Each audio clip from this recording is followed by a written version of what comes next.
was driving back from Thanksgiving on Friday, and I was listening to a podcast, and I was thinking, and some of the things that I was thinking about is it would be really helpful to kind of like zoom out here, where I feel like over time we've gotten deeper and deeper at the tactical level, to take a little bit of a zoom and just to talk through. I have two key, like, more stories to talk through so that people understand this progression. I mentioned something in a comment in LinkedIn today that more or less said, like, a lot of people don't understand my points of view because they don't see the world the way that I do. And that's perfectly fine. But I think maybe some of these stories will help people understand.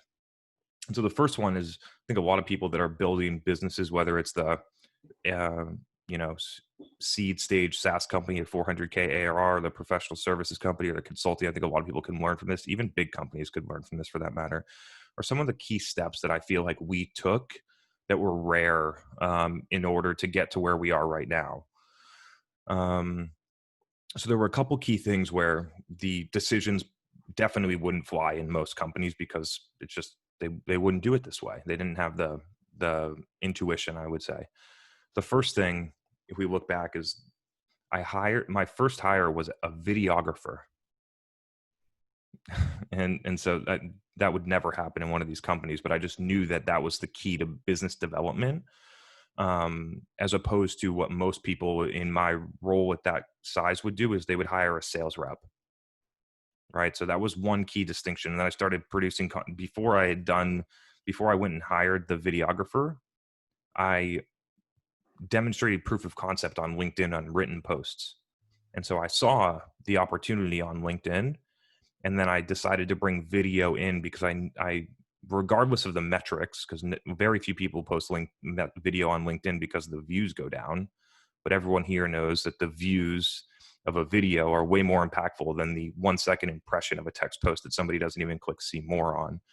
And so I believed in the video. I went into the video strategy, and then there were a couple other key things that I did along the way. The next thing that I did is that in order to start creating more content, I did what Bob is doing. I did what some of the people on here are doing. I started a podcast, and it wasn't even a podcast. It was, hey, VP marketing at a SaaS company that right now I'm not even on their radar, would never work with me. Hey, VP of marketing at 50 million ARR SaaS company. Would love to have you on the podcast. You know what I mean? I don't even think I had a name for it at that point. Would love to have you on the podcast. And I talked to 8 VP marketing CMOs, and we recorded it on Zoom, and that Zoom went on YouTube. But the main point is that I got to talk to them. I got to understand them. And then we had the videographer on the other side creating content for me, because I got to share my points of view, and then that went out, right? Everyone knows that play, but I thought that was really insightful. And I still give that advice to people. I gave that advice to someone on a podcast this morning. Like, that is a really good play. And so I did those things. I learned a lot about what's going on in those types of companies. I refined the messaging, I refined the offering, I built relationships. The next thing that I did was an event strategy. And so people know that I did this with Josh Braun and Justin Welsh. If you really look back at the thing, like I'm just going to, like, I'm 100% truthful on this. It doesn't make me sound good, but like, I manufactured those events with people that were way more popular than I was, way more well-known than I was in the space. And so I created these events. I had them, I brought an audience to them. I brought a high quality video production from Hollywood to them. I gave them a video. Both of them loved it. They both got exposure. And also I got to be part of that equation. And then we chopped up the video and I gave it to them, and they published it, which created a lot of awareness inside of their communities to me. That is a textbook B2B influencer strategy that I used with other people. Right. And so any company listening could do something like that. You sell finance software to CFOs, go find the people that CFOs listen to and put in, I know you can't put an event together right now, but you could put in a virtual event. You could do an event in person. Like, whichever company takes me up on this one would be very smart, is whenever you can do events again, punt on the $2 million that you're spending on trade show booths right now and set up 100 micro events around the country with 50 people, curated with the most popular person that's in your target demographic, you and that person, fireside chat in every city, doing a different type of programming. I know people that have gone around and done 16 cities and presented the exact same thing in every city. But this is partially content creation. And so it's a different type of programming in every single one. And then you have 100 sets of long form video content that you can chop up. You have 100 episodes of a podcast. And those two things put together, along with all of the good things that people say, if you actually deliver on the content that come to the event, you put on a good event, all of that stuff put together is going to cost way less than your $2 million trade show budget. And you're going to have a way bigger impact. And so that's something that a large company could take away and do when events are ready. So the event strategy I thought was really interesting. And then where do we go? And then at that point, this is where the lockdown started to happen back in March. Putting this thing together with Gaetano was the next layer. Like the live Zoom with Gaetano. Gaetano is another like sort of influencer strategy. He brought a lot of awareness to me and vice versa to him. And then we had the podcast, and now literally the podcast is what drives the results. And so you can see how that like progression of things happened. Like a lot of people would have done LinkedIn, written text, and just kept going with that. Oh, we found something that's working. I'm getting views. They wouldn't have added the video. They wouldn't have done the events. They wouldn't have started the live Zoom. They wouldn't have done the podcast. That is a progression of building on top of things while still doing all the things that got you there.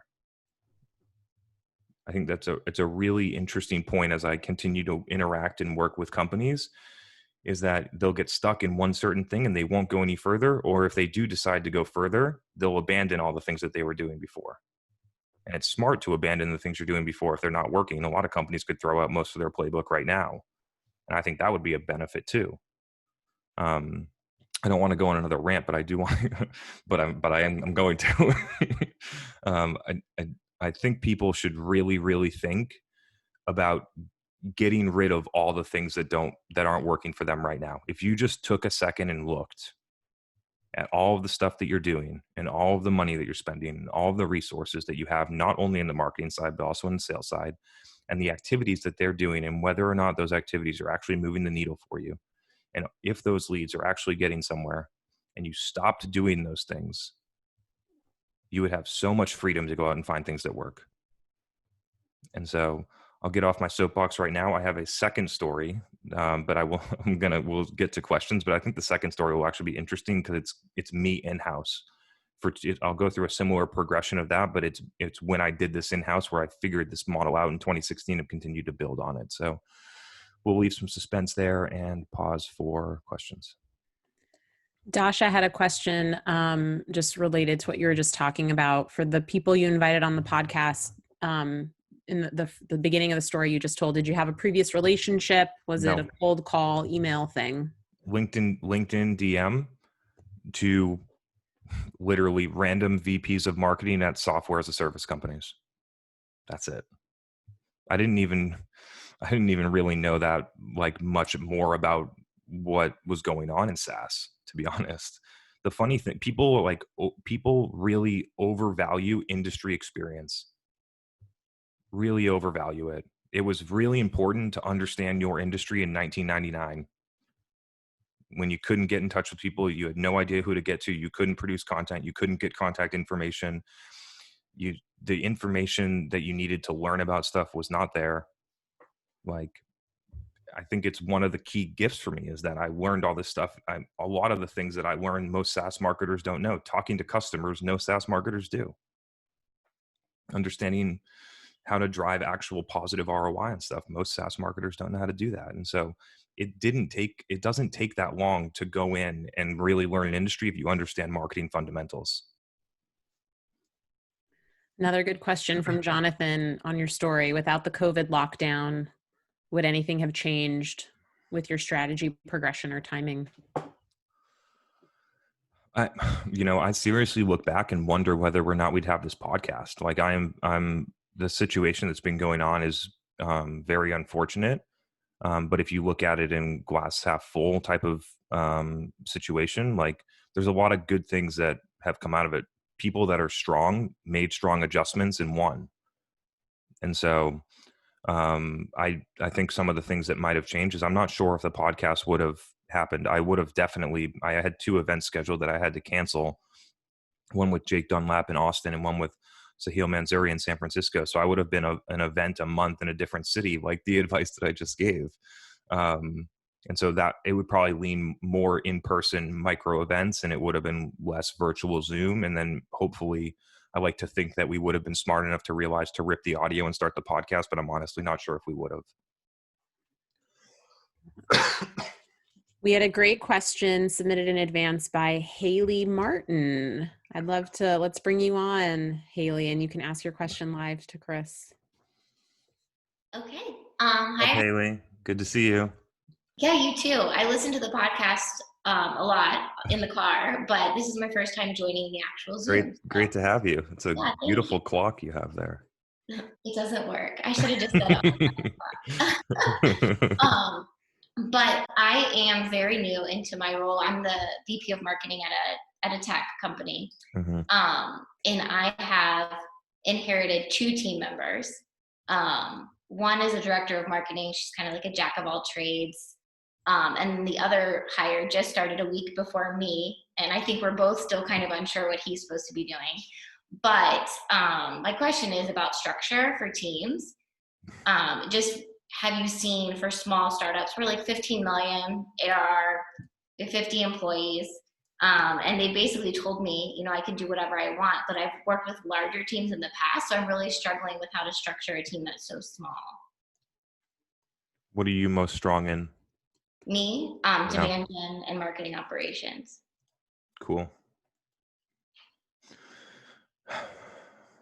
And then if you had to like really nail down skill sets of the 2 people you have, what would you say they are? The director of marketing, probably brand, PR, communications. And honestly, the other guy, I'm not sure yet. Okay. Does he know what he's good at? You should ask him. I did. He also says jack of all trades, but we can't all be jack of all trades. Somebody's got to focus on something. Mm-hmm. I think there's a super clear one, which is a product marketer. Okay. I think that one's really clear. The next one I would go to is creative. Okay. For like all things, content, video. I would lean, just given where we are right now, I would make it a pretty heavy graphic design type of role. Okay. Paid social ads, social media, and then if a lot of those people can also kind of put it together in like video, mini animations, video editing, stuff like that. And that's the person that I would look for. A lot of people are going to lean heavier on video and then not exactly be heavy in graphic. I would lean more on the design side. I think that's more useful at this stage. And then the last thing is you'll need to figure out on who are you selling to and what's the cost of the product. Let me go there first. Yeah. We're selling, well, to be honest, I think the company's kind of like starting over. They were a marketplace product. They're shifting more to a SaaS model. Selling to general contractors and material producers. Mm-hmm. And honestly, I think we're still working through pricing. Some multi-million, it's like all over the place. Anywhere from like $5,000 a year to one of our customers is $12 million. Okay. Sounds good. Okay. So the next thing I would think about is, I put paid in here, but I would think about like distributor. Okay. And so that can be through a lot of channels. Email, like if you find the right person, it's more of a skill on the distribution of content, not the inner workings of the ads. It's like, how do I get this to someone where they actually consume it?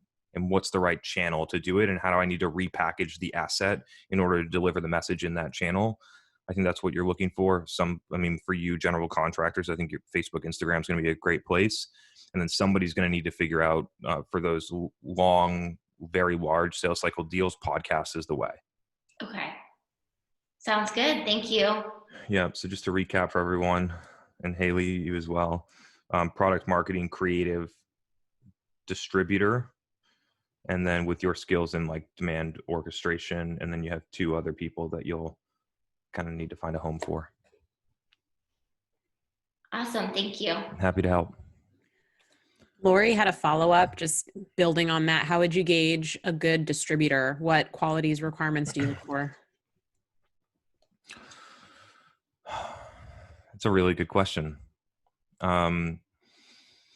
It's weird. I think I mentioned this on a previous podcast, but when you think about, if you're actually looking for a distributor, not somebody that does math and runs ads for cost per click, you need someone that has a lot more skills on the sides of psychology and empathy, and is more curious about your actual buyers. I think those are some intangible skills that marketers could benefit from a lot.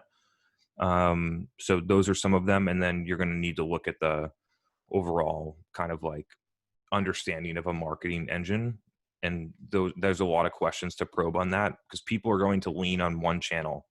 Like even me, I just lean on paid, predominantly paid social is like the number one, especially if you're in SaaS, and then organic social. And then you just kind of have a rank order of how people go. And so what you need to do is you need to figure out what are the top couple of channels right now that are going to be the way that I get to these people. And you can go out and verify, validate that on your own before you hire this person. And then, okay, I need someone that has top skills in paid Facebook and then email and then blah. And then you have a rank order sort of prioritization about who you're looking for and what's the most important. Paul. But and then in the questions, I would focus on trying to probe about whether someone actually cares whether or not someone consumes the information. It's going to be a really interesting thing to tease out, because I don't think a lot of marketers actually think that way, which is fascinating. Cool. Paul Bartlett, you just asked a really good question in the chat. Why don't you come on and you can kind of give Chris the lowdown and see what he says. Hi, Chris. What's happening? Joining you all the way from Europe. Paul, Yes. it must be late for you, man. What's going on? It's 2 a.m., but Cool. Up doing some late work, and I thought I'd join the show. Yeah, glad to have you. First, it's the second time, in fact. Yeah, so we started a podcast back in July, and it's been gaining momentum. We mainly do it around privacy and security. Great. And we've had some pretty interesting characters on the show, but we've come to the point where the executive team doesn't feel that it's driving the typical thing, it's not driving any leads or any revenue. And I think the pressure is coming down from above, which is the investors as well. And for me, it's such a shame, because we see that we're starting to get traction. I think I put in the comments that we're starting to see more followers on LinkedIn. We're starting to see significantly more downloads, but it's always the revenue and driving it into the top of the funnel. And I've kind of stuck really about where do we go from here, because they want to reduce the number of podcasts we do to one a month, and we're doing bi-weekly ones right now. So what advice can you give me to maybe push back on that and combat that? We are going to have a delightful conversation, because this is not uncommon. Honestly, yeah. I faced this as an employee in 2018. Okay, so we can talk through it together, because I made some mistakes and you can learn from them. Sure. First question: when you say it's gaining momentum, tell me what you mean. So it's starting. Like we said, we're starting to see more significant downloads and people following. I don't have all the numbers, but my media manager tells me that all those numbers are going up. Are we talking like hundreds and in the yeah, thousands? I mean, to put it in perspective, we started from zero, Chris, and you were the inspiration behind us doing the podcast. Let's be straight to the point. I reached out to you in the early part of the year. I know lots of people reach out to you, and I went back and I said, we've got to do a podcast. This is the way to go. The way that we're doing things right now, trade shows, all this kind of stuff, we're throwing hundreds of thousands of euros of investors' money into the bin, collecting business cards. So we got to try something different. Let's not put a plan together. Let's go out and start doing it, and then see where we get to from there. Okay. And so we started on this, and from nothing, we started to pick up followers on Spotify, on Apple. And of Yep. course, what I start to see is significantly the comments coming in on the LinkedIn channel when we Yep. post snippets. The right The people. followers, exactly. Then I'm looking at who's commenting, who's following, and we're starting to see the audience that we're trying to attract the audience is there. These are the signals. And those are the signs. And I don't want to stop that momentum, as you can imagine. So yep. Yeah, and we're going to figure out how to not stop that, but there's probably some other things we're going to have to do. What else are you doing in marketing? Well, I'm not in marketing. I'm the sales guy. So, oh man, but I'm probably one of the few that are on here. I was sorry. I love that. Yeah, I love that. I'm just fascinated by this whole demand generation thing, and I think you're on the right track, and I want to learn more about it. Yeah. And so where's the breakdown? So let me just kind of talk you through my question. The breakdown on this from a marketing perspective is because they're doing the podcast and they don't have a core demand engine running that's hitting company goals. You cannot create a podcast if you can't hit your goals on your own, whether you're in your shoes, but mainly for marketers. This is where I got trapped. And so because you start the podcast, it's picking up momentum. People love it. Things are moving. And then the CEO has to go to their next board meeting and comes back and is like, we need 500 leads. And then you get back on the hamster wheel. And so what I've figured out, and I tell companies to do this because a lot of companies come to us and say, can you help us start a podcast? And I'm like, you need to get your stuff going first because the podcast doesn't have a chance if you're not hitting your goals already. So let's do this first, where we have leads coming in, they're converting to SQO at a high rate. We're hitting our SQO targets, ideally exceeding them. And then the podcast comes on over the top. And then you go the podcast is what drives everything long-term, but I call it clearing the space. You need to clear the space organizationally so that activity doesn't get scrutinized in the short term. Okay. And so I would figure out what they are really looking for and then see if there's a way for you to close that gap in the short term in order to have more space to keep going, because moving from biweekly to monthly is not the move. Yeah. Got any follow-ups? That was a good little segment there. Yeah, I don't. I'm just taking the notes. But yeah. Feel free. That. Cool. Hope it was helpful. Thanks, Chris. Appreciate that. Good luck, man. Thanks, Paul. Great to hear. Great to hear those results. Love that stuff. Yeah. Thanks a lot. Julian, I saw you came on and we didn't get to your question last week because I didn't see your email till the end of the show. And I have it. Do you remember your Facebook question? Do you want to come on and ask it, or do you want me to ask it for you?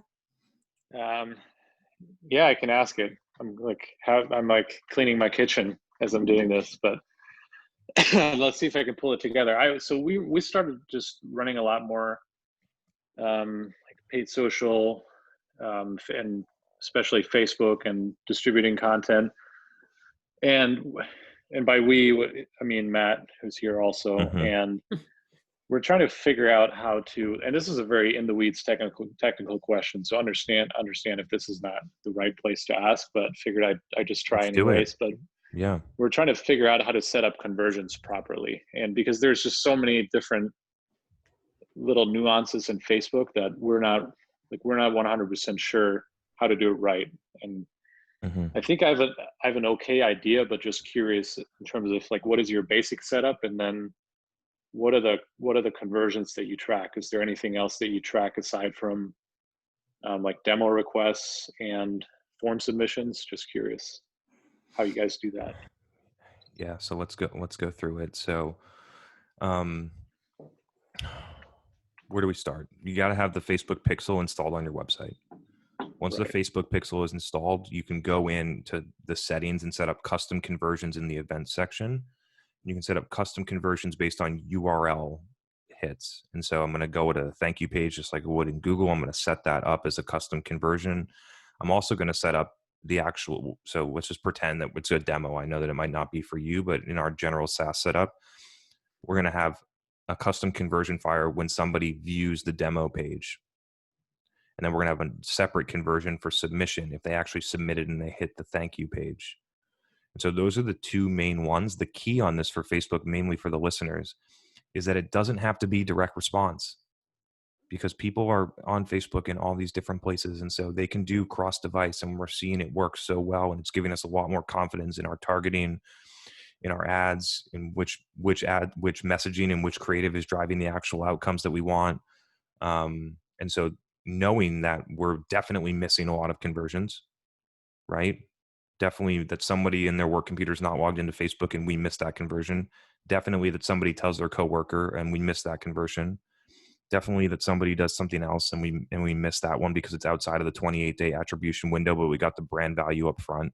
We know that we're missing all of this different stuff. And even the ones that we can track, we're getting $1,000 demo requests for our 50K ACV software. And I'm super happy with that. And then we have all of the impression share that we're getting, the exact demographic. There are so many benefits to this. If you can get it to work, it's unbelievable what's happening right now. And so those two are super easy. Just set the URL parameters in there. And then in content campaigns, what we've been doing, because we have the demo set up, I've actually been leaning less on this lately, to be honest, but we can, in Google Tag Manager, you can have set up a separate tag to fire when it hits 50% scroll depth or 75% scroll depth or something like that, just to know that your traffic isn't clicking and bouncing.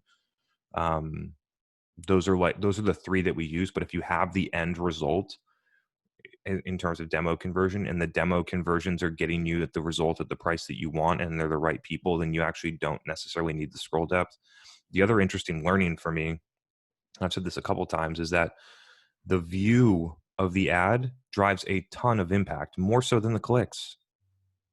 And so, so if you didn't have this set up, you would have no idea. Like I went through the first 5 years of my career loving Facebook and seeing the results on the Salesforce side and running the stuff in Facebook, and then changing the ad budget from $5,000 a month to $50,000 a month and seeing the exact result on Salesforce. And I went off intuition. I couldn't prove it to anybody for the first 4 years I was doing it. And that's why nobody wanted to do it.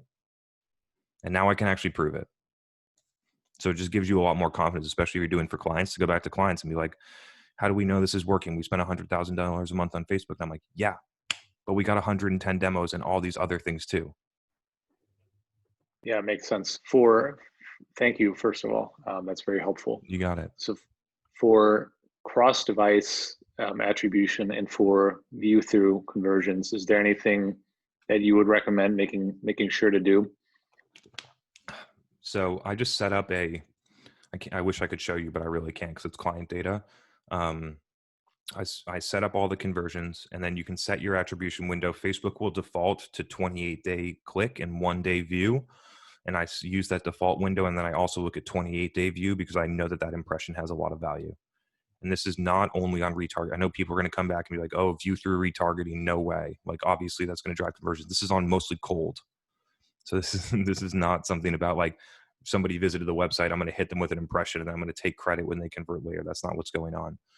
And so when you have them set up, then you can set up a custom view inside of the general ads manager platform, where I have the whole set demo view, and then it'll break out click conversion, view conversion, demo actual submission, quick conversion, view conversion.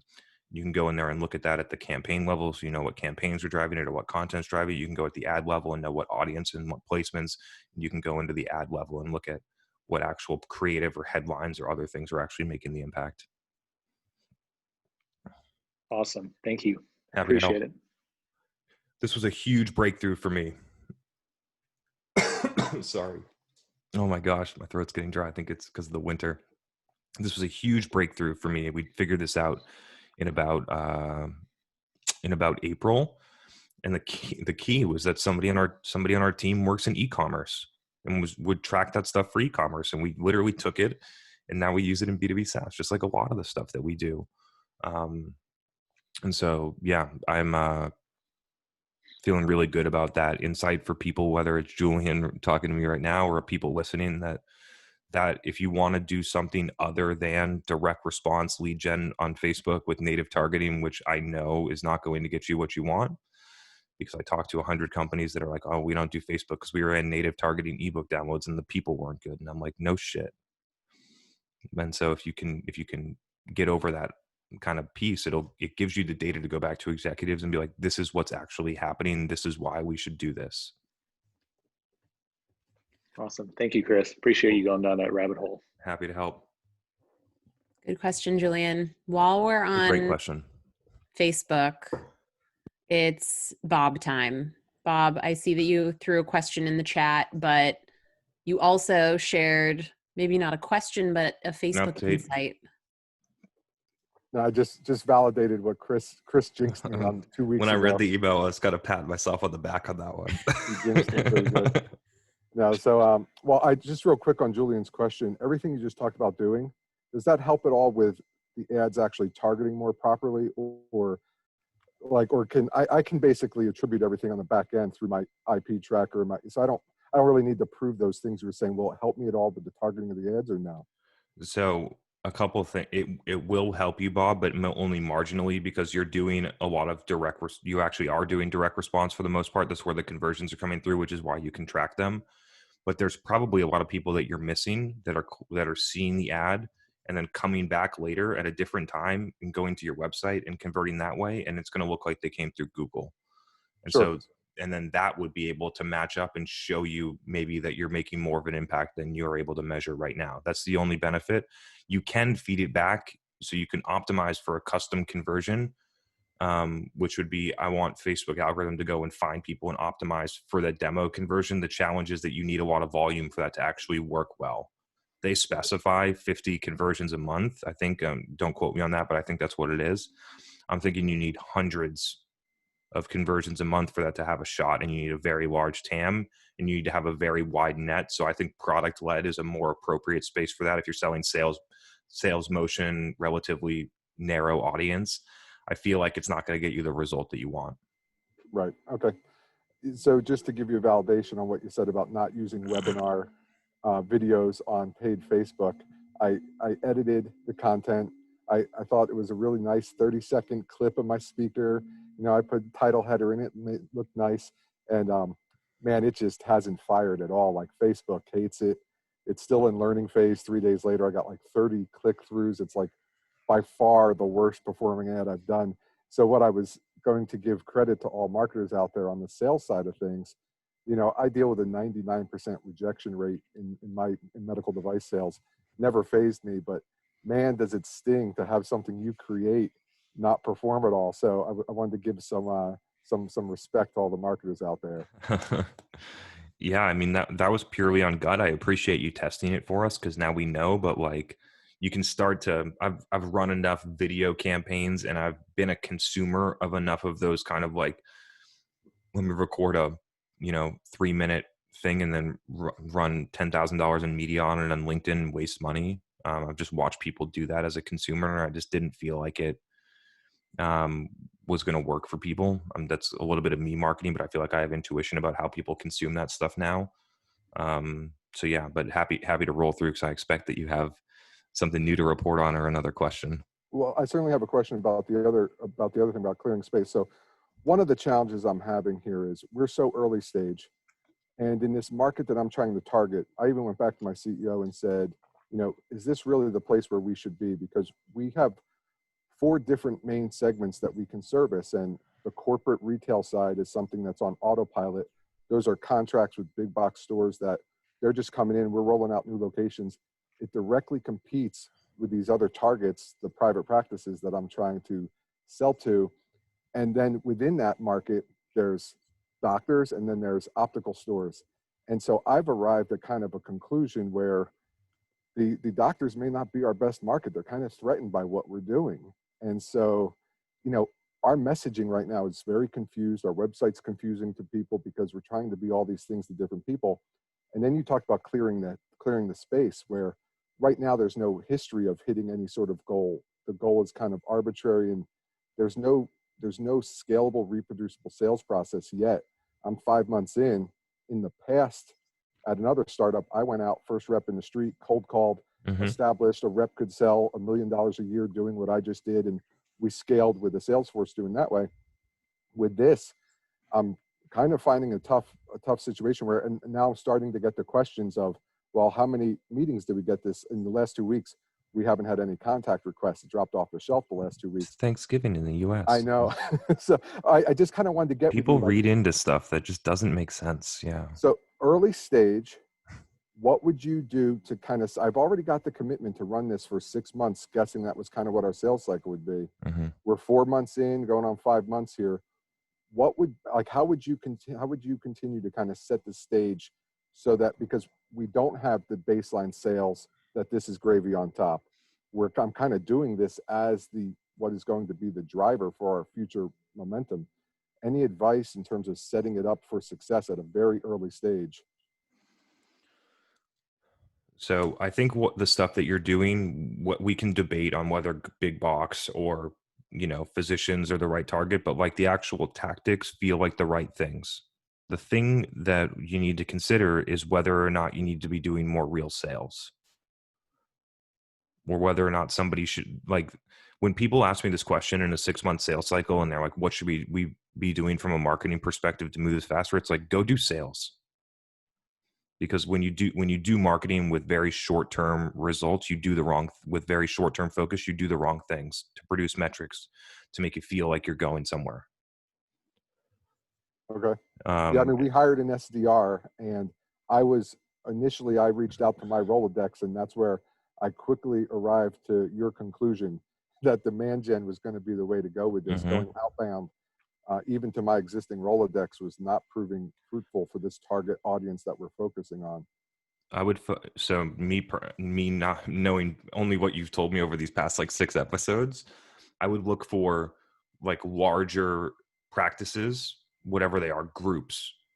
And I would be having an SDR or whoever you decide to hire, try and set stuff up with that, and use the demand ends up being kind of like everything that you're doing, where you might catch one-offs or different stuff like that. And then you're hunting, which is what every company, regardless of the size, should be doing. If they're companies of SDRs chasing 6K ACV deals. It's like, so like I said, I don't know enough about the business to give you real advice, but my gut is try and do some sales on the larger type of stuff, and then I would keep going with the things that you're doing, because based on what you've told me, you're moving in the right direction, just like you're in a 6-month sales cycle. Got it. Thank you. Ooh, a good follow-up question from Haley. What size deals do you think justifies having an SDR? Sort of. So who was the question from? Haley. Hey, Haley. She was on earlier. Good to see you. Good to hear from you again. So my good friend, actually both Megan and I's good friend named Justin Welsh, and I did an event in Santa Monica in February, and we talked about this exact topic. And so maybe Angelica or Megan can drop the link in here for Haley, and she can check it out, because Justin went into a lot of depth, and he's a really smart guy. And so I'll just kind of reiterate his thought process on this, is that when you think about how much what ACV is required in order to kind of like afford a SDR AE split, the thing to think about is how much you can start with. How many opportunities is the SDR going to generate? And so Justin had said, based on his experience, that you can expect an SDR to generate somewhere between 10 and 15 opportunities a month. And then based on those, let's just assume you're going to win 25% of them. So let's say you win 3 deals. And then you have to think about that on an annual. So you have 3 deals. Let's just pretend it's 10K to get started. So you have 3 deals at 10K. That's 30K MRR. Times 12 is 360K. You're paying the SDR, let's just say 80 loaded. You're paying the AE 150 loaded. That's 230. You have margin on the product. As I talked through this, I realized that the way Justin said it was a lot more clear. I'll just give you the number. Justin thinks the number is 15K ACV. I personally believe it's closer to 30, because I think that outbound's getting less effective. Okay, good to know. We have 2 on our team right now. So yeah, we almost have more SDRs than marketers at this point. Yeah. And so it's in that situation, it's not about whether or not to have them, it's where they're focused. Right. And so like, they just should be focused. If you know that I think you mentioned earlier, there are deals that are 12 million, like they should just be focused on the higher end of the spectrum. The larger the deals get, even regardless of how inefficient that channel is, it's just what companies like to do. It's the only way to justify it. Okay. And so I would just kind of help them prioritize or set guardrails on where they have the highest chance to get the revenue that you need to make it make sense. Okay. So for the marketing leads, the like demo requests, would you still, because right now those are going to the SDRs. They're not doing any outbound prospecting. The critical question that everyone needs to think about during this question, I mean, there's multiple, but the number one question I ask is, what percentage of those are converting to opportunities? Oh. Yeah, Okay. yeah, it's a question. Let's go through it.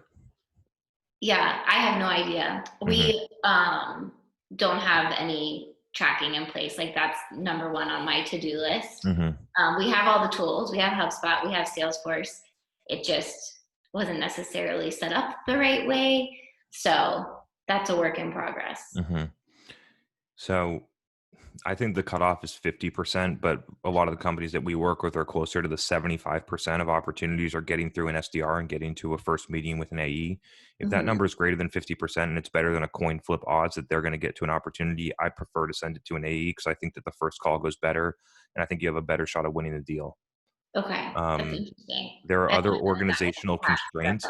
Yeah, there are other, I just want to make sure I clear because I know people are going to be listening to this afterwards and be like, oh, this guy's an idiot. There are other organizational constraints to consider, like whether or not your A's can follow up on time and how things are routed and stuff like that, which is another reason why I feel so passionately about getting rid of all the junk. And so if all of your A's didn't have 8 demos on their calendar that are people that you squeezed in from ebook downloads or through cold calls that barely even come qualified opportunities, then they'd have a lot more time to follow up with leads that are good. Right. And so that's my approach, because I think that it's more, it's a better customer experience. It's a better buying customer experience to talk to the person that's going to finish the job. I think the companies have instituted the SDR and then over time made it more and more efficient for them and less customer centric. And so can you get it done with an SDR? 100%, right? Like, you have a smart SDR, they're trained well, they understand the buyer, they can set up the meeting, they pass the information to the AE. The AE in the first meeting actually does a discovery, which isn't a reiteration of BANT that happened with the SDR. Like, the process, I'm not hating on SDRs. The process can work with an SDR. I just have found in my experience, and also, like, actually we can get to this, the story because this is a good lead in here.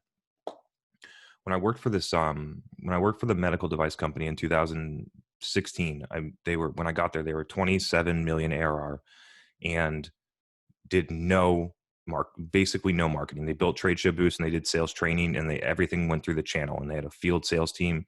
And over time, they built a 4-person SDR team. And when we started running demand gen and driving demo requests that were very good in the ICP, I went and talked to the AEs and we sent them to them, and they're like, these people are good. We had a meeting, they were closing. And then the volume started to get so high that the company wanted to start to send them to SDRs because there was too much volume and the reps couldn't follow up in time and different things like that. And I, in the shadows, heard from the reps, and they're like, I don't want those are good leads. I don't want them to go to the SDRs. I want them to come to me. I only have 100 accounts in my territory. And if I have a lead in one of those accounts and you're going to give it to an SDR, give that to me. And so that's how I just think about it, like, oh, it's a sales rep, you know what I mean? Like, and so that's what the AE said. And then what did we do? The volume got so high and the executives forced it, and we passed them to SDRs. And what happened? The conversion rate to the first meeting stayed the same, and the win rates went down because the first call didn't go as well. And then what happened? The next company I went to did the same thing. Going to AEs, things are going well. We had baseline data. The volume got too high. They're like, we can't handle this anymore. We want to send them to SDRs. We send them to SDRs. Same thing happens. First call, fine, because that's how the SDR is incentivized, is to get someone on that meeting, and that's how they get measured. And the win rates go down. And so I think if anyone was thoughtful about their actual high intent leads that come through a demo form and did that experiment, they would find the exact same result if it was set up to succeed. And then a lot of companies will move it from SDRs to AEs and actually set it up to fail because the AEs aren't bought in. They don't have the right tools in place. The notifications aren't there. They don't have an SLA. They don't have rerouting rules or whatever they need. And then if you don't set it up the right way, the experiment's going to fail because your AEs are going to follow up in 36 hours and the lead's going to be not interested. So that was a little bit of a rant, but did I answer your question or not? Yeah, no, that was really insightful. I've worked for several tech companies at this point, and it's never been set up that way. It's I always know. gone to like some middle layer. Do you know why? Just because of the speed to lead thing and the control of the process. I actually think if I really play back why, I think that the actual problem is built from predictable revenue. And so the way that predictable revenue was built around the same time as marketing automation. And so at first it was just people banging the phones, getting meetings. And then all of a sudden we had this new thing called marketing automation where we could get a bunch of leads. And then the SDRs had people to actually call. And then they could probably even better bang the phones and get the meetings. And then what happened is people started to at that point, there were people, all they were thinking of was, I need contact information. Like, I'm not even sure Zoom info was around back then, right? It was like, I need your email address. I need your phone number. I need you to fill out this form so that we can go and do this. And then what they did is they tried to drive so much in. And when they drive so much in, what did they need to do? They needed a low cost, low efficiency, like relatively low skill employee to go through and search for the needle in the haystack in order to get the meeting for the rep. And that same methodology is driven into the demand waterfall. And now it still exists because companies have a small amount of high intent leads coming through a demo form and a huge volume of low intent garbage coming through ebook downloads and other stuff. And they put it in the same bucket and the SDRs have to sort through it. Yeah. And so I think that if you look back in history, I think that's how that stemmed. And a lot of that still exists. Like I talked to a company today, 350 million ARR that has 100 SDRs and is doing that exact thing. So the problem gets worse as you grow. It's better to fix it early. Mm-hmm. Thank you. Happy to help. And so I'm sure there's a ton of questions in here, but I kind of want to go down that path because I think I actually do think it would be incredibly helpful for people to understand how I navigated inside of that company when I knew it was right. But I was relatively early in my career, right? So it's 2016. I'm probably like 26 years old. I have a base of knowledge coming in product management, process engineering, website design, SEO, that, some downstream stuff, but not a ton. I moved to this company. It's 100% field sales outbound. And I'm doing sales enablement and sales training and building trade show booths. And I'm like, what are we doing? You know what I mean? Like, why are we doing it this way? And then I would actually go and talk to customers with salespeople and realize that like, these people are not ready to talk to our sales rep. We are talking to people that are at 0% done the buying process, not 80. And so then I started to figure out what are the things that we need to do. And so when I started in May, I literally I put HubSpot on Salesforce. And then I started to do things. And this is a place I need people to really understand because very few people were ever in this situation where the company didn't even know what HubSpot did. The company didn't know what I should be doing. They didn't know what budget. They didn't know how to measure. Like I had complete freedom and creativity, which is incredibly rare. And so I got to drive some of this stuff. And so anyway, I get through begging for $500 to run a test to deliver a clinical trial paper to people through Facebook ads. And I was targeting respiratory therapists and the job title's literally native in Facebook. I didn't need anything else. And at that point you could run ABM, could give respiratory therapists at Seattle Children's Hospital go. And so I'm doing this and I literally have $500. And I run the test, and for whatever reason, I think I'm really trying to reverse engineer back. It's like, why didn't I do a lead gen ad? And it was because I felt like I knew that they weren't going to be good, and I felt an accountability because we just talked about passing leads to the sales reps. I felt an accountability to give only.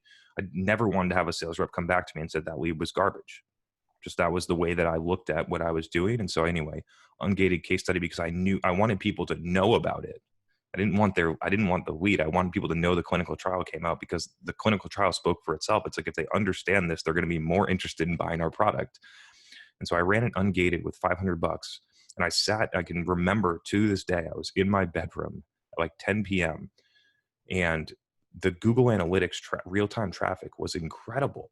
Like on $500 spend, we had hundreds of people on our website at once because people were actually sharing at that time. The dynamics of Facebook have changed, but people were actually sharing the content.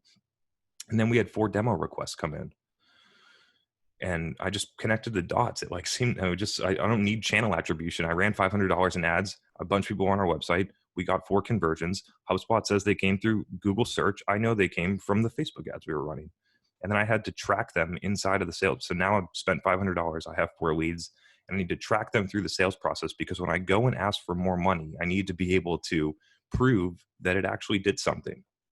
Like our CEO was 100% a salesperson. He had no idea what about branding or marketing. All he wanted to know is, how did it work? And so I tracked them through the sales process. And when they get to proposal, I'm able to say, hey, look, we spent $500 and we have $100K in proposal, and I'm pretty sure we're going to win 33% of that. And then we win it.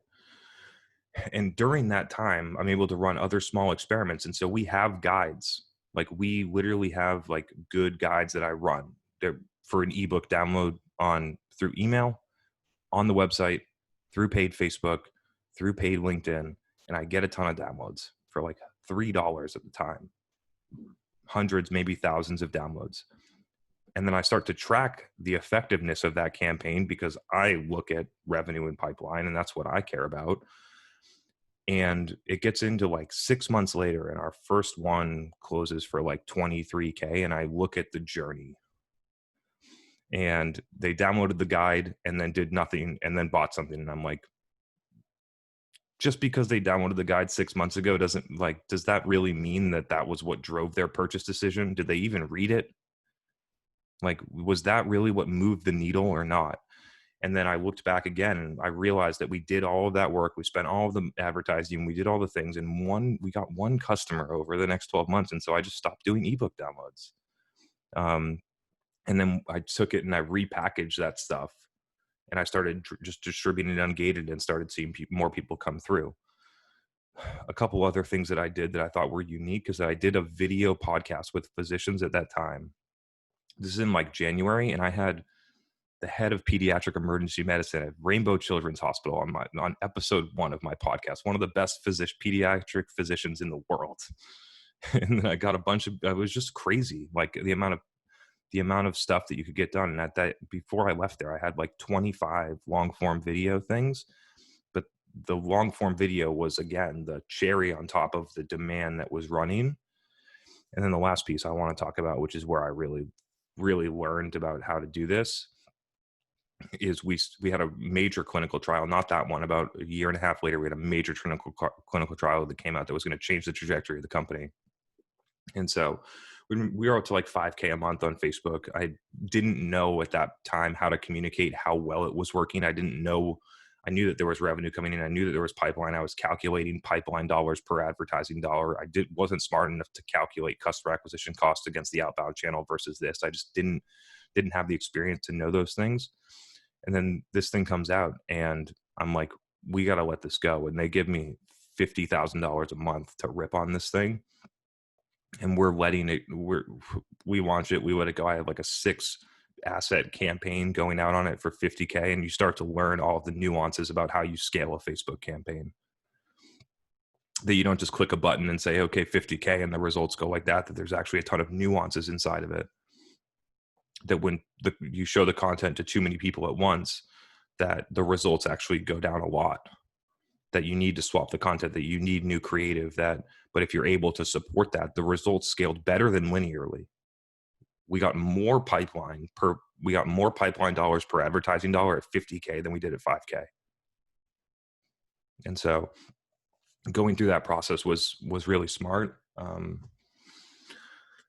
don't know if maybe some people took some stuff away from that, maybe not, but I think the couple of the take homes as I try and think about it is it was such a gift at that time to not have executives tell me what I should do. I think most marketers do not have that luxury. And then if somebody came in, if like the CEO came in and said, we need 1,000 leads, we wouldn't be here right now. I would have went and delivered leads and would have gone in a completely different direction of my career. And I'd probably still be running ebook downloads. Oh my gosh. Oh my gosh. Take another sip of your drink. We have I see 99 plus on the chat, so yeah, we have a few great questions lined up from Dasha, Ashley, and Nuam. Dasha, you actually sent one in advance, and it's a nice long. it's a long one. I remember reading it. Do you want to come on and kind of talk us through? It'll give Chris a chance to catch his breath. Unmute you. Yeah. There you Okay. go. Yeah. Sorry. As I was typing that question, I was like, oh my God, they're never going to read all of this. No, don't apologize. Yeah, it's a good excuse for you to share your thoughts directly. Yeah. Well, one of the things that I'm doing right now is I'm kind of lighting a fire underneath our operations team to take a look at the experience that our customers go through, just from the time they're engaged to us, through the quoting process for the project, and then how projects get executed and how we close everything out. Essentially, my goal is to provide the red carpet experience for our customers so they walk away feeling like they just had the best experience with us. The business that I'm in is really relationship based and it's reputation based. So it's extremely important for us to do those things. And what I discovered in my work is that we do really well when it comes to qualification process. So when a customer comes to us and asks for a solution, we do a good job of making sure that we align on the expectations and what they need with something that we can actually deliver. And then when we actually propose the bid and they say, yes, it's good, we agree, want to do this, then they kind of send us, we agree that they send us a PO. But then there's like this 2-week break that has to happen because of nature of the business. The finance and the legal departments of the both companies have to sync up and talk and figure out all these little details before we actually can kick off the technical side of the project.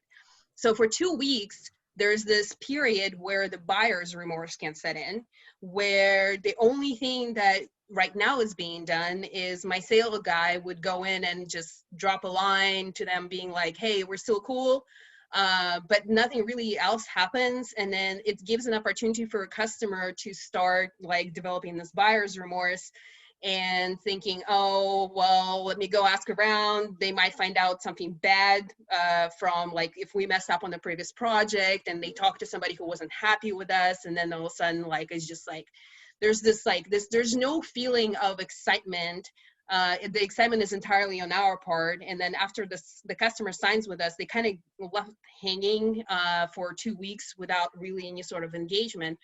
So my question is what are the onboarding customer tactics that you've ever experienced or seen that really kind of puts a bow around this and gives you this welcome to the family feeling?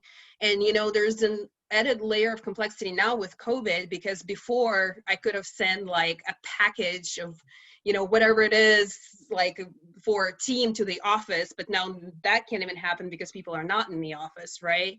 And kind of to extend that, you know, on the other end, once we do finish up the project, how do we make sure that the closing out the book, the tying the bow and saying, hey, here's what delivered the project, they walk away feeling like they've been taken care of? So what are those some tactics that, like I said, you've either seen or experienced that make you feel like you know, make you feel good, that eliminates that buyer's remorse that kicks in after signing, you know, off $500,000 or $1 million?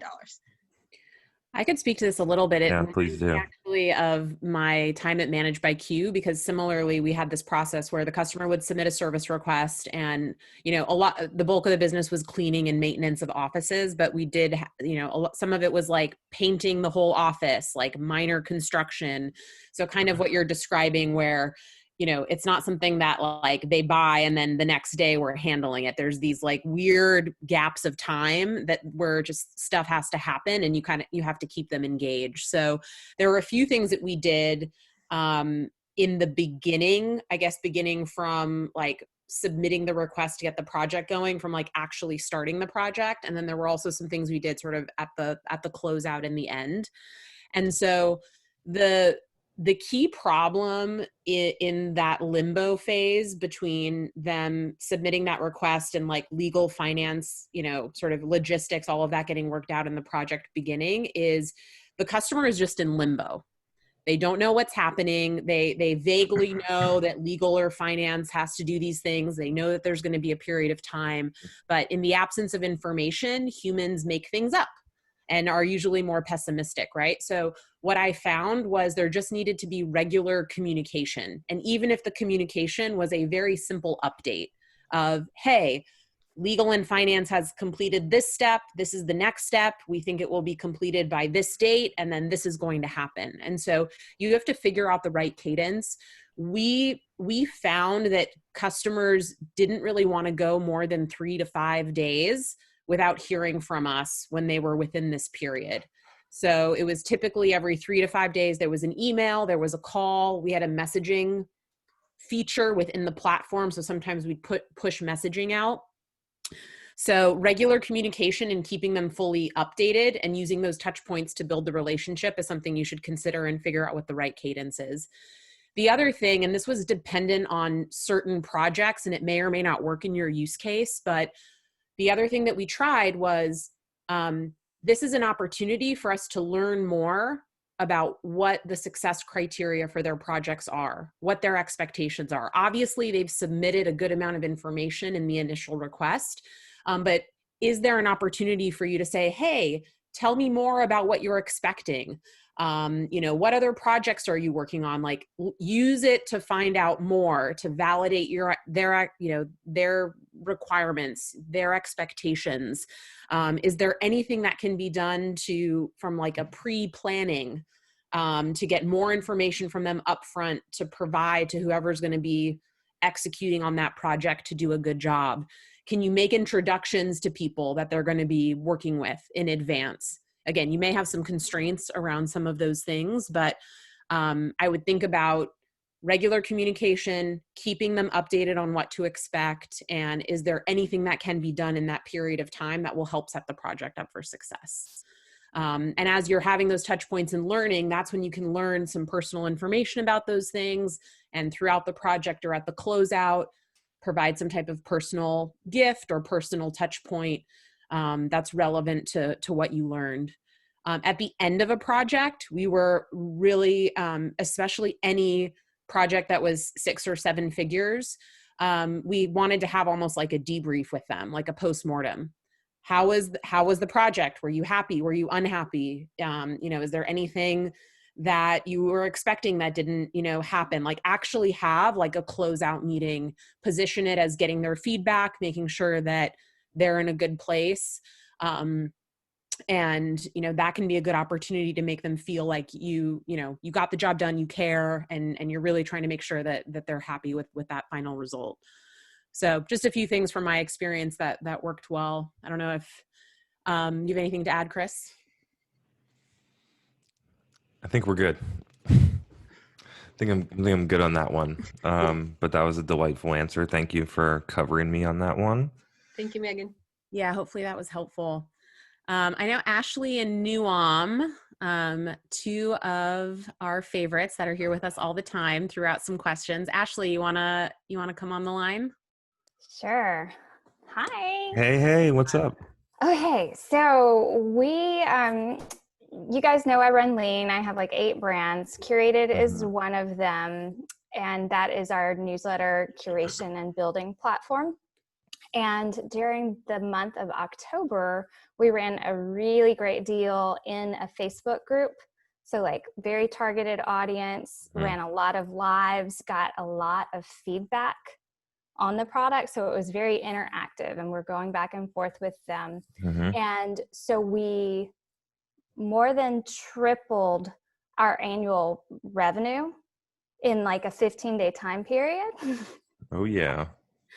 But these people are on a deal that like within 3 years, we need them all to bring on like 5 people. Like that would be ideal, right? So they were all begging for an affiliate program in the process, because they're in a group of people who like to be affiliate. Yeah.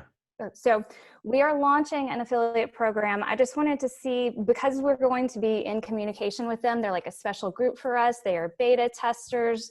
We communicate with them. If you have any advice regarding launching that type of program, of course, it's going to go out to our entire customer base, but we are hoping that we take and harness what we built with them relationship wise. So this is why it's kind of, I feel like it's a question for both of you, because I think Megan will have something to say about like that community and the customer success and how we built that and get them promoting our product. But I think you also have like ideas about how referral programs. Yeah, I have an interesting stance on this one,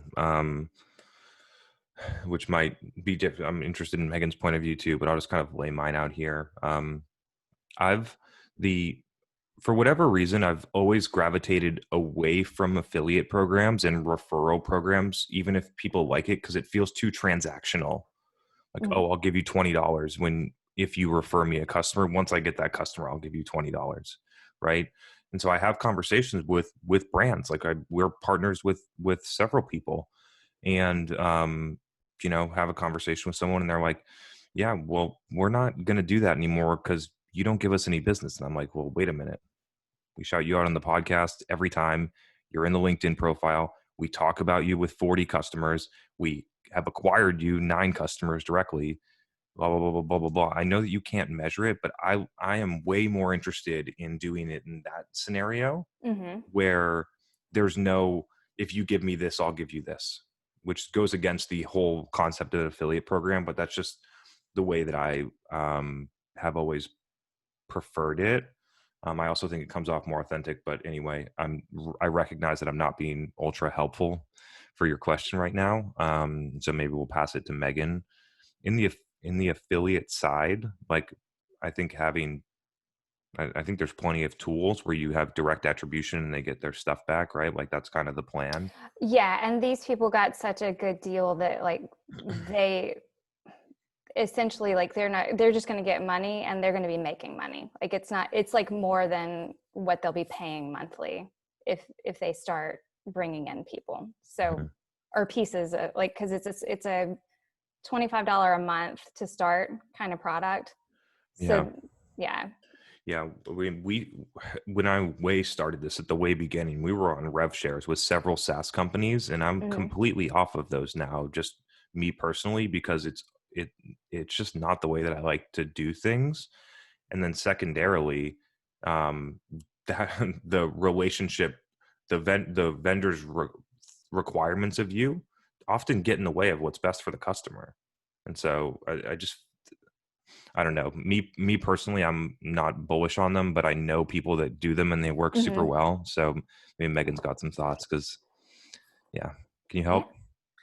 Yeah, I think what I would add is I think that I've done referral programs that, have had some type of incentive and they can work well. But I think the ones that have worked the best are when the customer or your advocate that is referring or talking to other customers, they're actually coming from a place of authentic enthusiasm for your product. So even if there is some type of incentive that they're receiving by referring that person or doing that action, their motivation is actually like pure and coming from a good place, and people can feel that.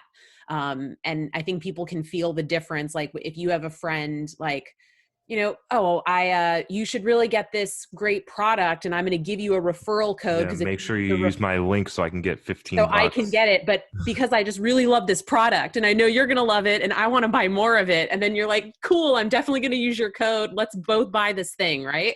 Like that's what you want to generate, where there is that incentive. You both get that incentive, but it's like, I'm not doing it because I want, $10 off. I'm doing it because I really love this thing and I want this person that I know to love it too. And then we both benefit. And then we're going to talk about this thing that we bought. And so I feel like it's really important identify those people, and they should really be the drivers of your community, the drivers of that advocacy, because they're going to generate the type of new customers that you want, and in a way that's going to make everybody involved feel good. I think you want to, there are certainly people, like it's the people that will take a meeting for $100, Uber Eats gift card with no intention to buy it because they're like, I want the gift card.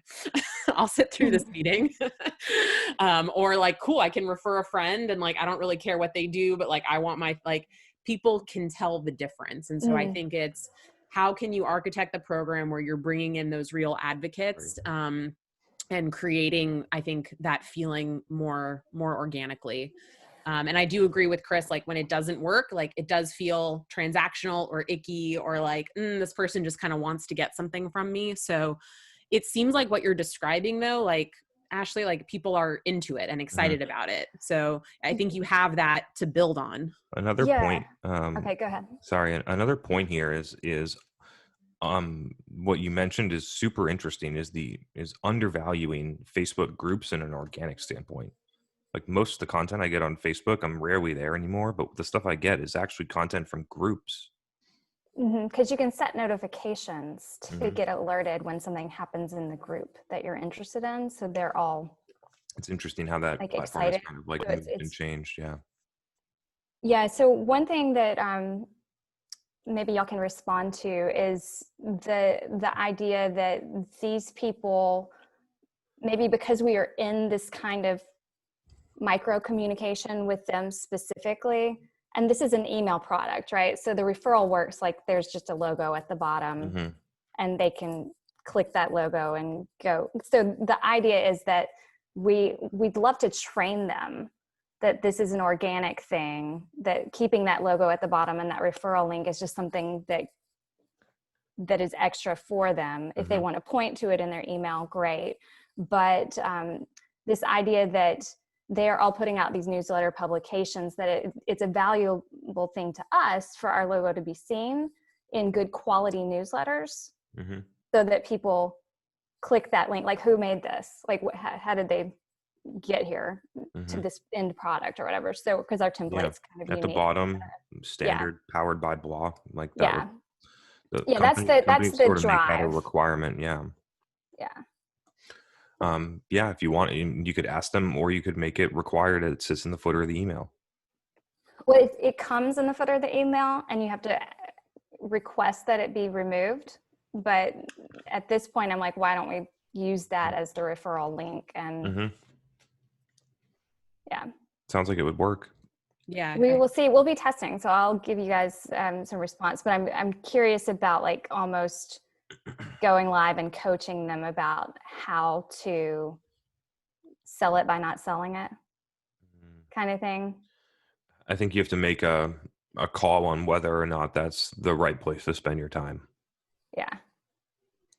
Or can you just, I mean, what else do they have to do if you're giving them the template and they just have to use it, right? Yeah, they just go sign up and get the link and add it. Yeah, so I think it's just like laying out the steps really clearly, so it's easy for them to just execute against without any additional training or guidance. I think that's the key to get a lot of people to adopt something. It's like simple as 1, 2, 3, do these things. All right. Thank y'all. Cool. Good to see you, Ashley. Yeah, report back later. And a couple great. Go. I was gonna bring up the Girl Scout cookies. Oh, yeah. There was lots of chatter. Shout out. You got your girls some sales. I hope so. Thank you, everyone. They're excited. Everything's like, we are mostly digital this year, and so they made videos for their landing pages. I hear that. Max has some good questions. What were you going to say, Chris, before we get into the next one? I was going to cover something, but Max's questions are good, and then I can kind of roll out when we have a pause. So let's do it. Max, can always count on you around this time late in the episode to jump in with a couple great ones. Let's do it. Yeah, always an hour and a half in. So first one is just, I feel like we keep coming back to Facebook, but I'm kind of taking over our Facebook ads, which we're doing bare minimum right now. And it's all on the consumer side, but I'm taking over for B2C and B2B. So kind of like what you mentioned earlier tonight about not actually having direct attribution of they'll see the ads, they might even click through, but then they'll come through an organic channel. Mm-hmm. How do you like actually specifically track those leads in order to show that like you're not just burning money on Facebook? Like you can point to a deal like this was directly influenced. Yeah, there's going to be no direct influence on that because it violates so many privacy policies on the internet. Yeah. And so the thing that you're going to have is going to be able to be, X amount of people in this audience that was cold, not retargeting, converted on this form when I set up the custom conversions, and we paid this much money to get them. And that's, you're going to get you're going to have correlation and proof that the ad is driving that result, but no direct attribution. And so this becomes like I mentioned this on a previous episode, this became a huge problem for us. This was before we had figured out the custom conversions, and companies are driving a ton of garbage through paid search, $200,000 a month through paid search. And you can't even see a blip on the radar with the good demos that are coming through from Facebook. And so those are some of the challenges that this would have solved for us at that point, which is like, yeah, I know that you're getting all these, but here are these over here. And then the second piece is that you wouldn't be able to distinguish quality at that point. And so the short answer is it's not possible because it violates a lot of privacy policies. Yeah, the issue is like we're not like a startup company or a Series B cybersecurity company. So like if we do get some uplift in the leads, it has to be like pretty major because we've got a pretty good marketing engine running. Yep. Okay, but it might just be as simple as creating a separate landing page dedicated to paid just to initially proof it out. Yeah, that would be a good way to prove it out and run a direct response, and you will get leads and you'll show that it's in the ICP if you do the right targeting, and like that would be a good way to prove it out. The conversion rates through the funnel will be lower when it's done that way. Yeah. But that's a good way. Like when I did it, the system wasn't not simple. Like we had 50 demos coming through pre-running Facebook. And so like it wasn't, and they were all coming through organic search and a little bit of paid. And so like there was stuff coming in there, and then it's just like keep the system stable and then add something in, and you have to know how much you need to add in order to actually to be able to show that layer. This is part of the problem when you have channel specialization or complicated engines running, is that you can't tease these things out. A lot of stuff in marketing is based on correlation. As much as people want to have direct attribution, just some stuff in marketing just doesn't work like that. Yeah, cool. And then just the last question I had was like, just generally, what are your thoughts on like gifting platforms like Sendo? So I had the same thought that Megan has. Like, I've honestly taken demos before just to get free stuff, like a free gift card or something like that. So I know that's inevitably going to happen. But just like in terms of helping the sales team have some more like ammunition to use for the marketing side, like switch up our offers from just like one that we've been running for the past 6 months, like be able to have it at least change, maybe seasonally change, something like that. But just, yeah, wanted to know your thoughts on if there's value in it, or if it's like an ABM platform where you don't technically need it. I think that there are a lot of nuances here, so I'll try and talk through the things that are going through my head. The first one is if it's not there already, it will be there soon, to where like Cameo is, right? Where marketers come in and ruin it, or hey, I'll give you a $5 gift card, or something that's so unpersonalized that it actually does the opposite of what you want. Like I've gotten gifts from people that are so bland in general that I think that it's just like a scam. It's like you just build this into your CAC and hope that a blah, blah, blah amount of people will take this gift card and one of them will become a customer. I really feel like inside of the sales process, it can be a very cold approach if not done the right way.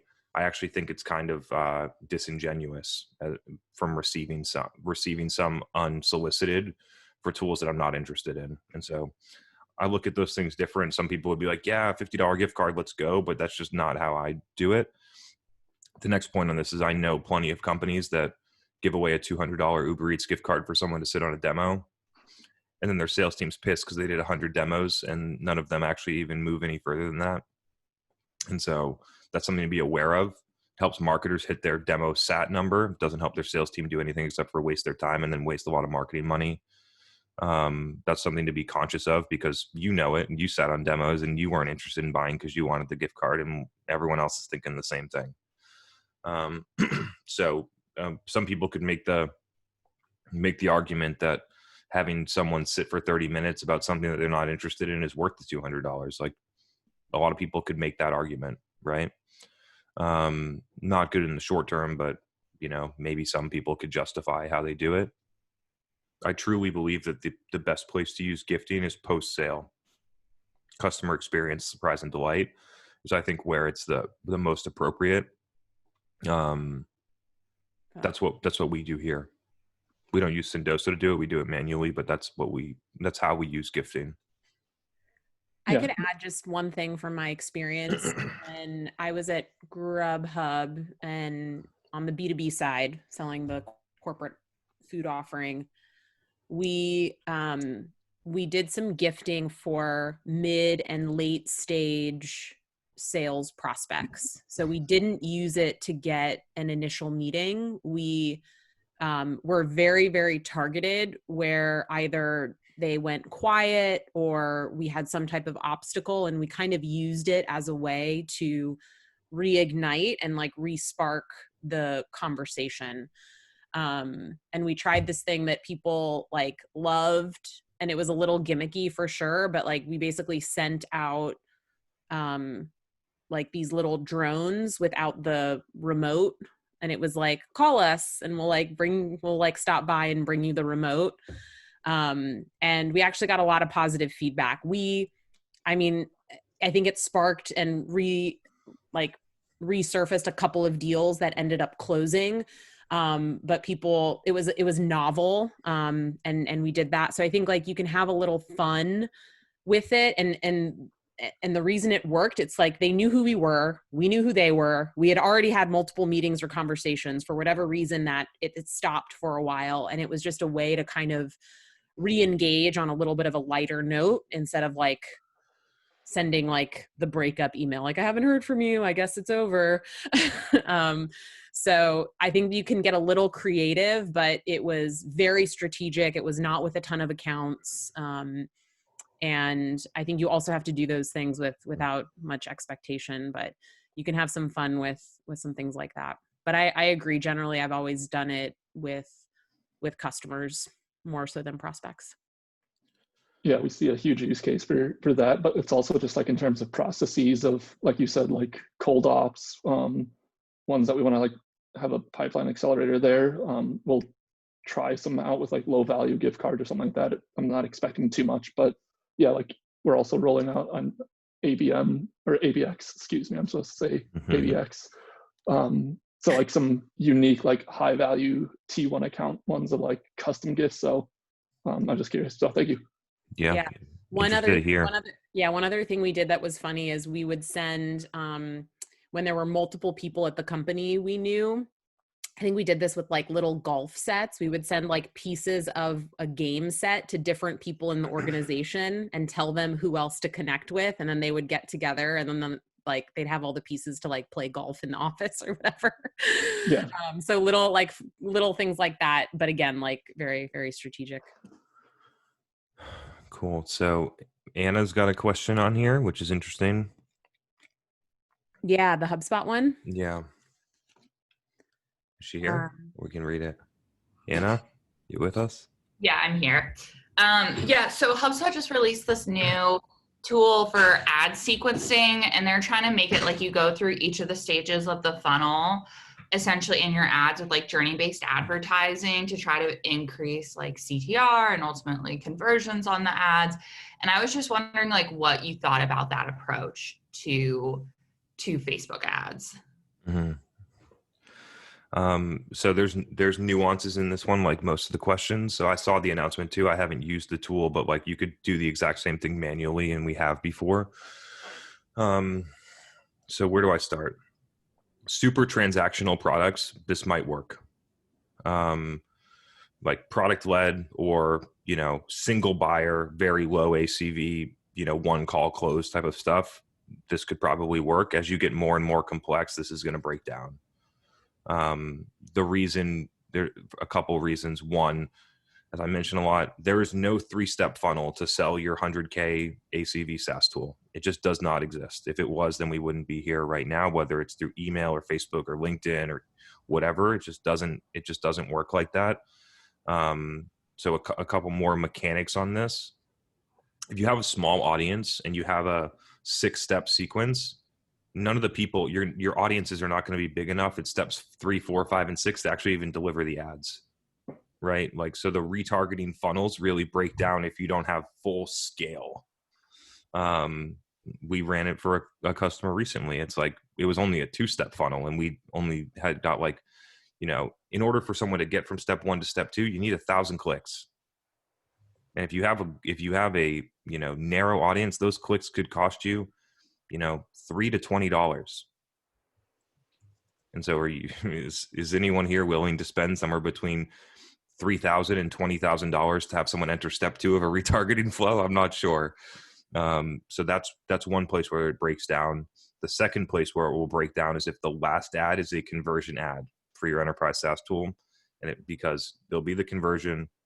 And then it's the exact same thing that happens in all of them, is that you're going to have a bunch of people fall out. Very few will actually even make it to sit on a demo because it doesn't align with how people buy. And at that point, you might as well have just skipped the whole 5 steps and just run the get a demo ad, and you would have gotten the same result with more scale.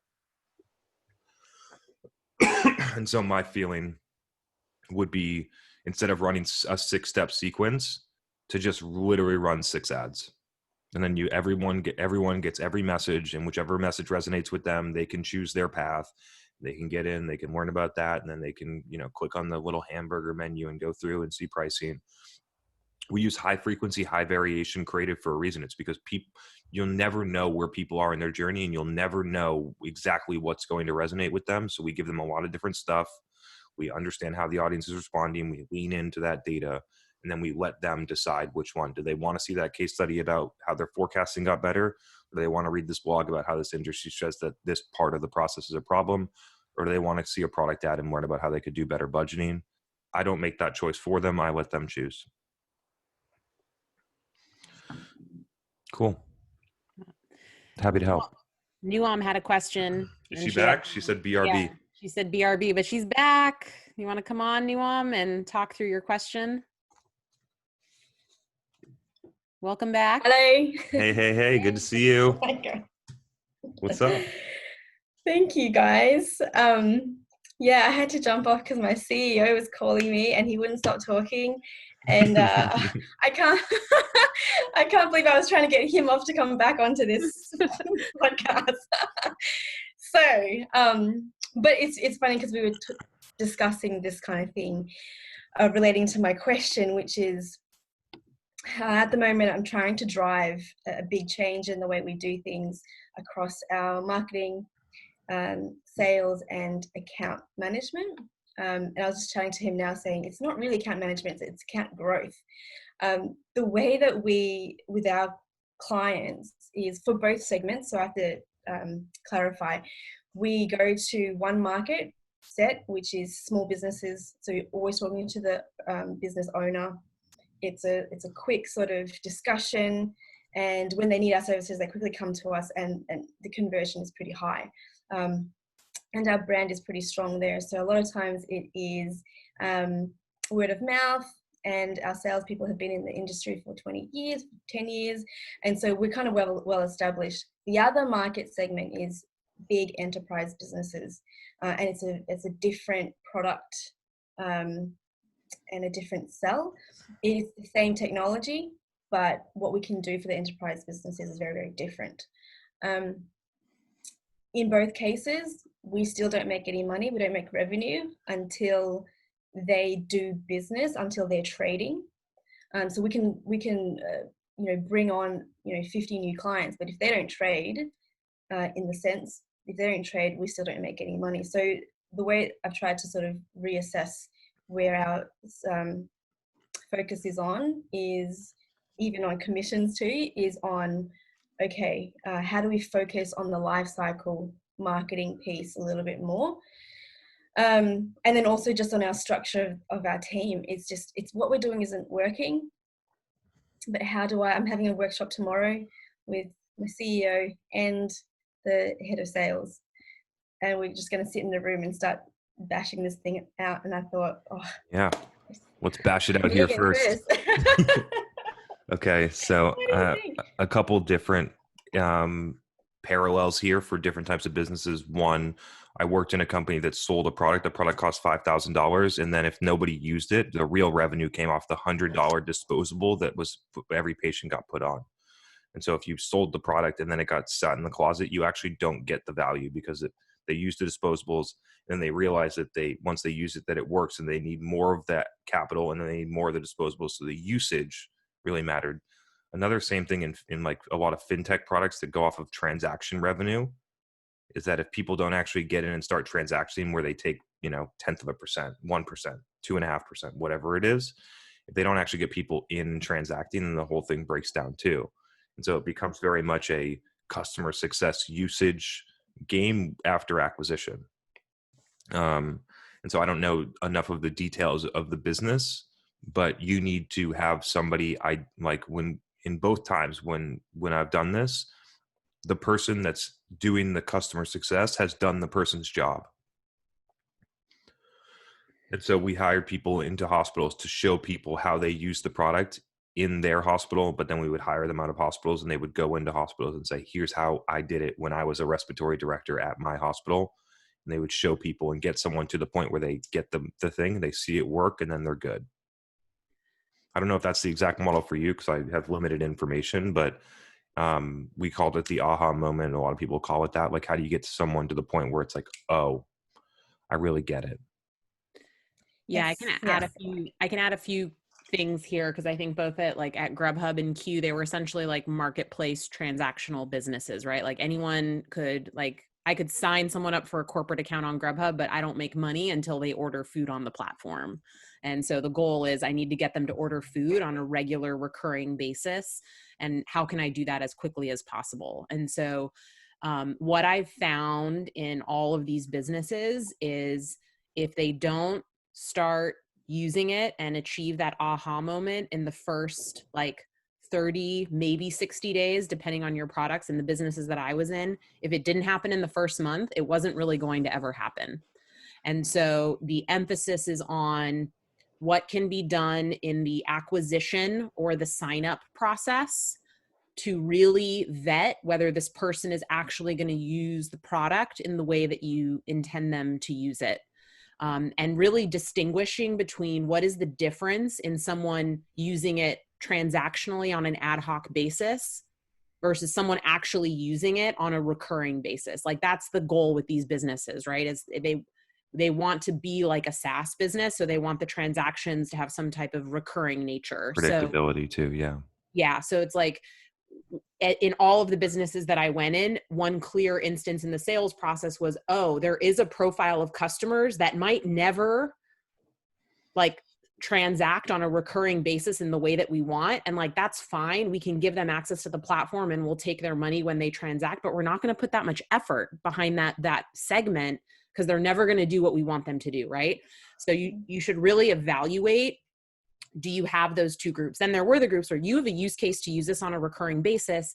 And I need to go through a series of steps to make sure that you do that as quickly as possible when you're on the platform. Because the longer you're on and the longer you're not doing it, the least likely you'll ever convert to a recurring user. And then you have to be really thoughtful about, once you segment the customers that will transact on a recurring basis, how quickly can you get them there? Can you do things on their behalf to help move them along? Can you manufacture an onboarding process that requires them to do it?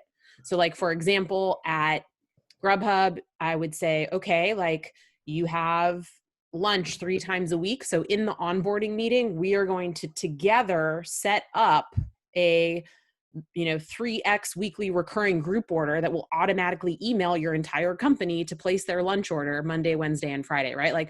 Can you work with your customer to hold their hand and set it up, or do the first transaction with them, or whatever it is? And I think you need to pay a lot of attention until they get over that aha moment. So those are some of the considerations that I would think about there. Yeah. On the sales commission side, there was one thing that we did that I thought was smart. And so we're going back to this hardware consumable where they need to turn the disposable in order to see the impact, in order for us to get the recurring revenue, to buy more capital, to buy more disposables, and let the cycle feed itself until you have units all throughout the hospital. And so in that instance, on the first sale, the rep didn't make commission until they reordered disposables. So the product got sold with disposables, and they actually didn't get the commission until there was a reorder, which incentivized the rep to make sure that the actual implementation with customer success went well.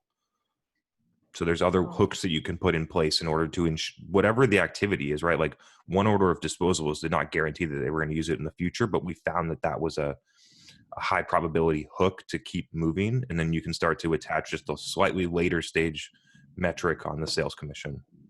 Yeah, and just to add, I also did something similar for the profile of customers that would transact on an ad hoc basis. I would either not pay commission or pay a fraction versus someone that would intend to use it on a recurring basis.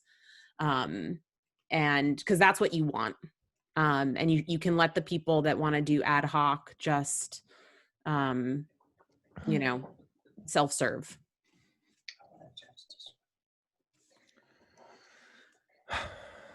Cool. Yeah, it is. Thank you, guys. Happy to help. Good luck in your the conversation tomorrow. Thank you. All right, guys. I'm really I appreciate you bearing with me on this thing with whatever's going on. My throat has been really dry for like half this episode, so I appreciate you sticking with me. And I've been muting on like when I'm coughing and stuff like that. But I have one more topic that I'm gonna really try to get through because I've promised it for like 3 months. And for how many people here? The 21 people that are still here, I think really deserve this one. Which is how marketers can develop business acumen. It's how marketers can, but this is how anyone can. I'm going to lay out 3 different ways that you could do it with low friction in order to learn it right now. And so, and these are all things that I have done.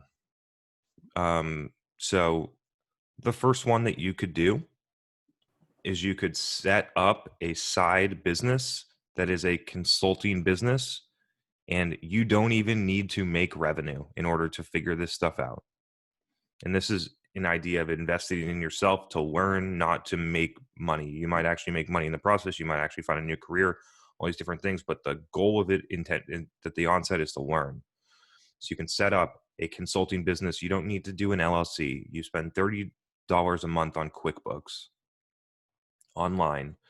You attach your bank accounts, you set up a separate bank account for business expenses, and you can start to understand like tax, the benefits of having this set up for taxes. You probably, if you're going to report it on taxes, you probably want to make money.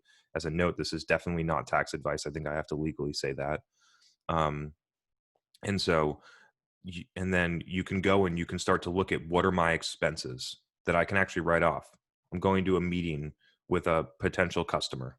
And we're going to get coffee, and I'm going to buy the coffee. I'm going to put that on my corporate card, and I'm going to write that off. That becomes an expense, right? And then I make money. And over time, as you start to do those things, you start to look at different pieces. That's finance 101 to just get a QuickBooks Online subscription. Just think about what a business expense is. Level 2 of that, which is mainly what I did at the beginning, was I started an e-commerce company. I think that a lot of people would get a ton of value. They might not make a lot of money, but they would learn an absolute ton to start to go and source 1,000 pieces of something on Alibaba or something like that, to bring them into the US, to invest $1,000 in that inventory, to set up a QuickBooks account, to figure out how to sell things on Amazon, to figure out how to build a Shopify store, to understand when you buy it for $1 each, and to figure out how you need to price it, because Amazon, let's say you price it at $10, Amazon's going to take 15% cost of goods sold. The actual cost of goods sold is $1. You're going to spend blah, blah, blah on fulfillment. You're going to spend this much to acquire a customer, and you're going to figure out how to make that work where you spend $1 to buy the inventory, and ideally you're getting $7 in profit. And you start to figure these things out, and then you realize, okay, I'm selling the product right now at $40. I want to make more margin. You raise the price to $60. You understand how price impacts volume of sales. And so that would be layer 2. I think a lot of people would learn a ton by spending 3 months and going and doing that. and all this stuff is transferable. If you can read a P&L for a company that's doing $1,000 in revenue, you can go and look at that for a company that's doing $100 million in revenue. It's just more zeros. Everything else is the same. It might be a little bit more complicated based on how it's done. And then layer 3, if you are lucky enough to work at a small privately held company that is willing and able to share their financials, that you can go in and look at company financial statements, and you can go and do that on your own for companies that are publicly traded. And you can start to go and look and understand what's going on. I do that all the time. I did it a lot when I worked at the venture funded company and really wanted to figure out how we were posting a $39 million net loss. Like, I was really interested in how that was happening. And those types of insights is the only path to reaching a CMO level things. You must understand finance. You must understand other areas of the business to become a marketing leader. I mean, a lot of marketers have gotten there right now without this, but in the future, you're going to need finance. You're going to need to understand sales. You're going to need to understand how a product is developed. And so if you're in a small company, you have a luxury. It's a small company. You can wear a lot of things. You can go out and talk to those people and start to learn.